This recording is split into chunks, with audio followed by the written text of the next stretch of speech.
Hello Internet and welcome to We Have Liftoff, Canada's first and most popular unofficial The Launch After Show, every Thursday in your YouTube notifications. So this week was the inaugural week of The Launch, Canada's highly anticipated new reality, music, dramatic, career-building television show, featuring the likes of Scott Borchetta, Shania Twain, Busby, and future producers and artists. This week got off to a great start with 5 incredible musical acts. Across the board, there was talent, and it's safe to say that every single artist that was featured on the show really brought something unique to the table. So let's get right into it. The Revel Boys. We want to be an explosive pop music group. Yeah. Wow, what can I say about the Revel Boys? You don't see a lot of 5-piece boy bands these days. One Direction's thing has come and gone, but it's nice to see people trying to bring back the fire. And the Revel Boys, well, I mean, who knows? Maybe they're Canada's next big boy band.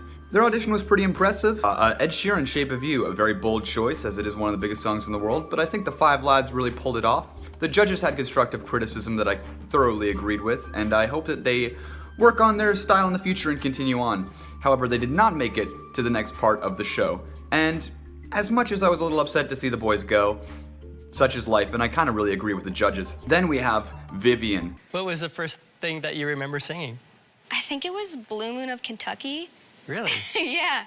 Now, Vivian Hicks is a 14-year-old. She's very young, but she's got the voice of an angel, clearly. She's been performing for a long time, and as she said on the show, her Musical.ly, which is an app I just discovered on the internet, following is over 1 million people, which is pretty impressive.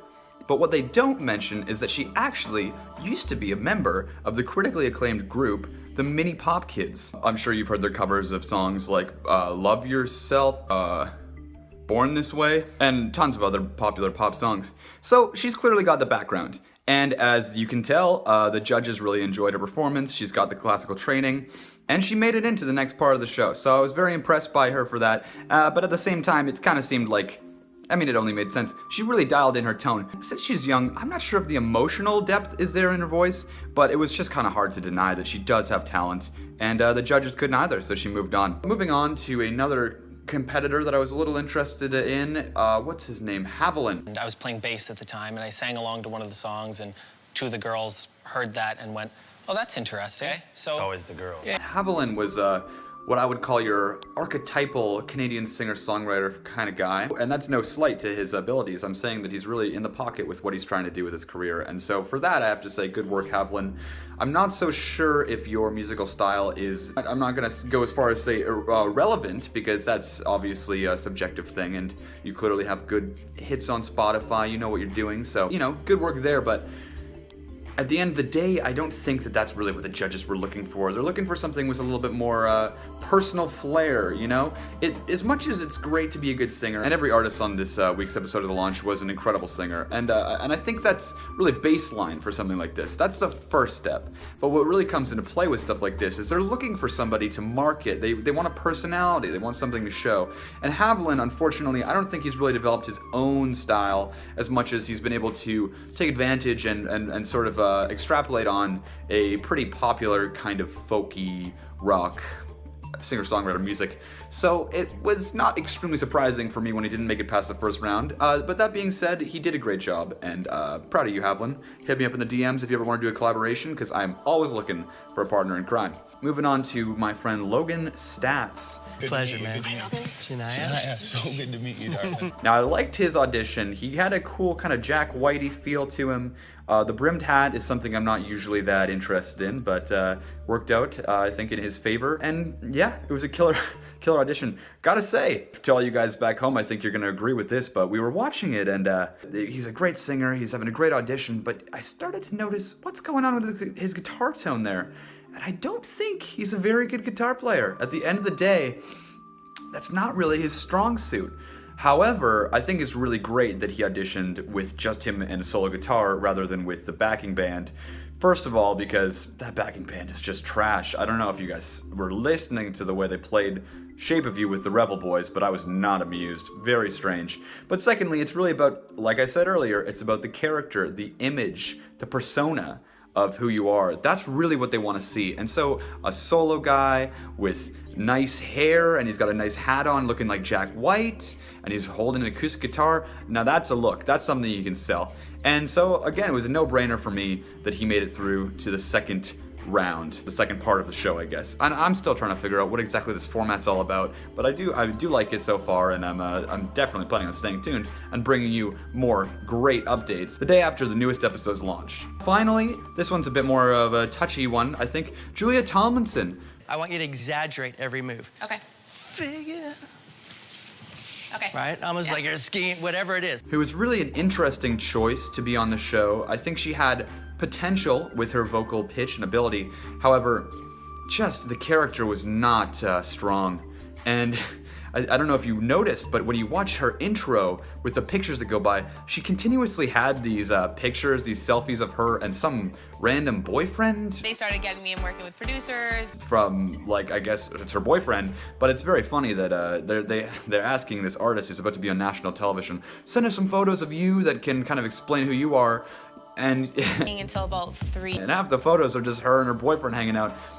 He's not really important, Julia. Not in this context. I know you love him, and I do too. But this is about you, and you need to make sure it's about you. And it seems like he was kind of stealing your thunder, even though obviously I don't know his name, I don't know anything about him. But it's just crazy how much of his face I saw, considering you only had 5 minutes to get your point out there. So anyway, her audition was also a little choppy. She kept on kind of putting on a nasally Amy Winehouse, going back and forth between that and just singing like a Canadian, I guess.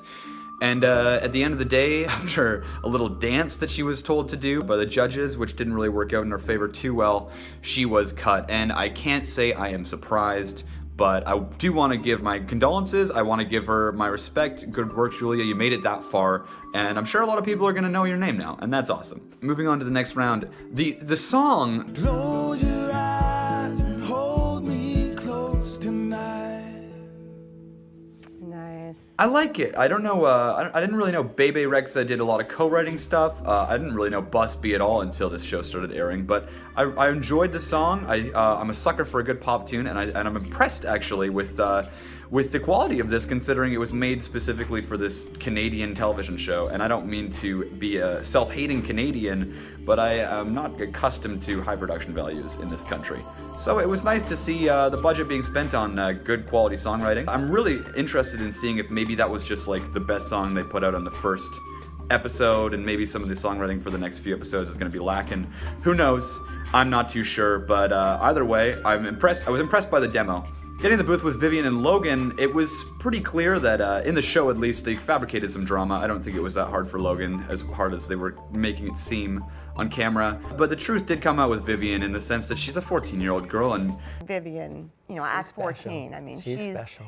as much as she belts, she's an incredible singer. The content and the subject matter, it didn't really suit her.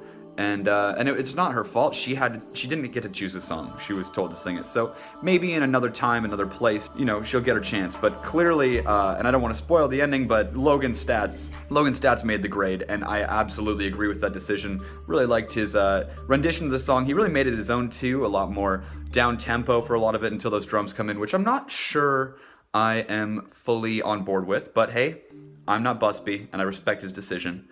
He ends up winning. His record is out now. I've listened to it a couple times. I've gone back on YouTube actually and listened to his other stuff, and I actually like the guy. I think he's great. The performance aspect of the entire show, with Shania walking around and showing them how to perform live, I understand the importance and significance of it, but I don't think it really scanned well on TV. And the fake sort of live audience at the end of the show was kind of hard to watch. So I focused more on just the recording process and the artists themselves. And in that sense, I think Logan did a great job.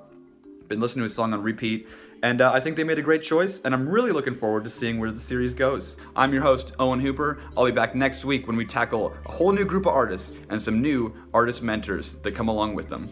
Follow my social media links in the description. I record one of these every week, the day after the show comes out, and I will see you next week. But until then, remember that keep your dreams alive, and maybe you too can be launched into the stars.